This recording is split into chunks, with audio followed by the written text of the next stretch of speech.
botlardan pul topish mumkinligini qanday tushunding? Men bitta narsani bilardim. Pul uchun qilmagan, ishlab chiqargan botni ko'pchilik foydalanishni xohlagan. Prosta raqamlar. Raqamlar. 100 ta, 200 ta, 1000 ta qiziqib ketavergan. 100 mingta bo'lgandan keyin 200 mingta ana shunaqa bilan bo'lgan. Keyinchalik qarasam, odamlar mana shu yiqqan obunachilarimga, san obunachilaringga meni reklamam bor. O'sha narsani ko'rsatib bersang, tashlab bersang, pul taklif qilishdi biz. Pul topishni bildim.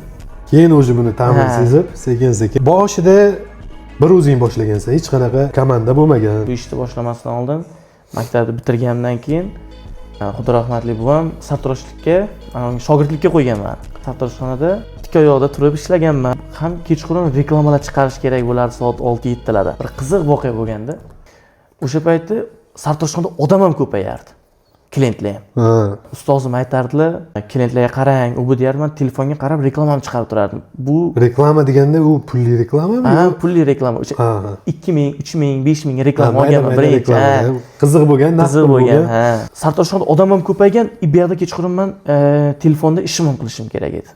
Chiqib ketardim sartaroshxonadan, borib ko'chada reklamalarni chiqarib kelgancha o'zi ustozim gapirardi.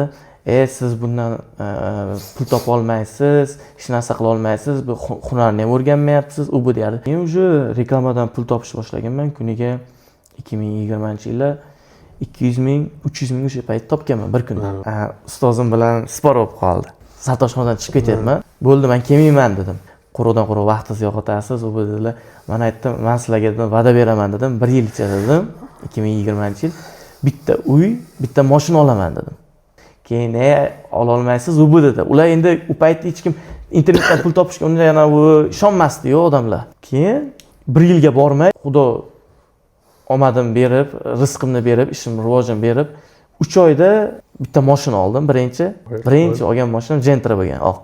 Keyin 1 yilga bormay, obunachim ko'payib ketdi mana o'sha sartaroshxonadan chiqqandan keyin qanaqadir rezultatim oshdi. 1 yilga bormasdan, o'sha yarim yilda bitta uy, bitta mashina oldim.